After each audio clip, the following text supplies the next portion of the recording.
پژوهشگران بچه‌ها رو توی 3 تا موقعیت متفاوت قرار دادن و توی این 3 تا موقعیت متفاوت اونها این جمله رو میشنیدن: توی بچه احمق هستی.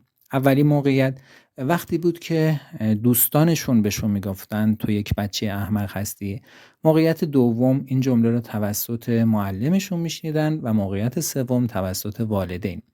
وقتی ازشون واکنش‌هاشون را دیده شد و پرسیده شد، موقعی که دوستانشون بهشون میگفتن تو یک احمق هستی، برمیگشتن و پاسخ میدادن. وقتی ازشون پرسیدن چرا این کارو کردی، گفتن چون میدونم احمق نیستم و دوست ندارم بهم فحش بدن.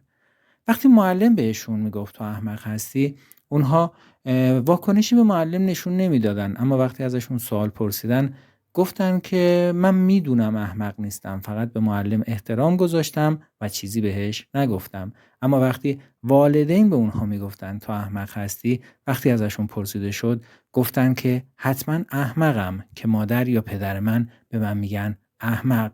دقت بکنید، جملات والدین شبیه حکاکی کردن روی سنگ در ذهن بچه‌ها میمونه. والدین خوبی باشیم.